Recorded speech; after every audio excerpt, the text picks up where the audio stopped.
So we've gone from full-on reality handheld to studio mode shooting, to tracking vehicles, to drone, to heart mounting solutions, high frame rate shots. You call it, I think we've put it through quite a few tests.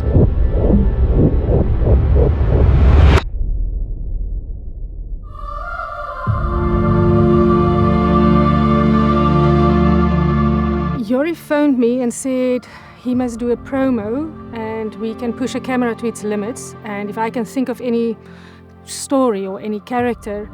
Immediately came to mind the Trail Fund in Stellenbosch, and we wanted to tell that story, how this one sport, cycling, changed everyone's lives.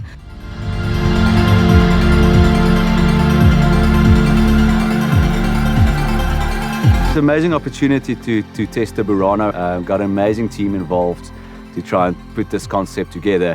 But for me as a cinematographer, it was obviously about the story, because the story is always the real importance. What are we telling? What's the story to be telling?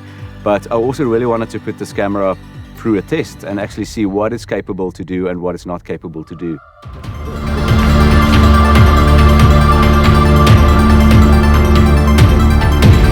Working with a brand new camera that I don't know, that no one really knows, was really a nice and an interesting experience. I'm a documentary filmmaker. I'm used to having 2-3 people with me. We don't have the luxury of tracking vehicles and jibs.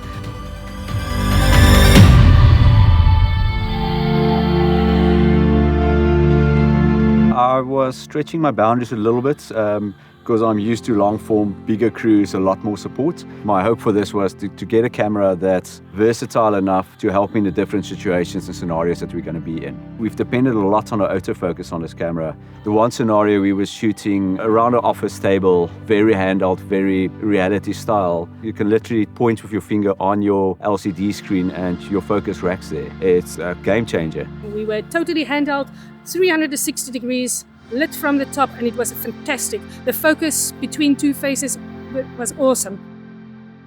I think it's ideal for a small team, and I think, although I won't handle it myself, but I think if we go into the field 2 or 3 people, this camera will definitely be able to do the job.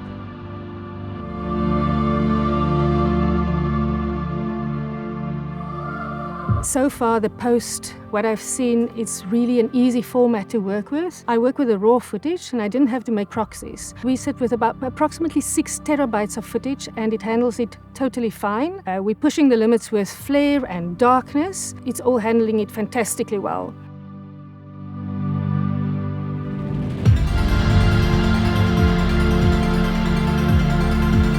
We've also really put it to its test. I mean, we've put the camera on a tracking vehicle. I think the most impressive shot was a side-on tracking shot on a 200mm lens, where the bicycle's moving further away from us, vegetation crossing in the foreground, and it actually tracked the focus. And I think that was quite impressive.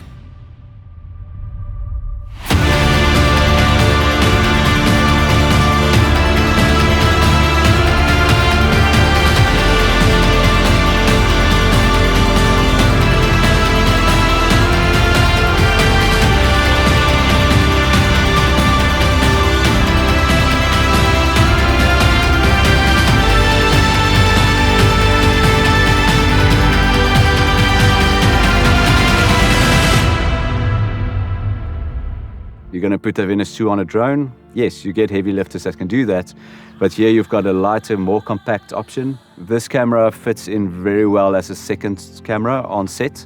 If your primary camera is a Venus 2, you can have a camera that can also shoot 8.6K, got a sensor that's going to be very close to matching.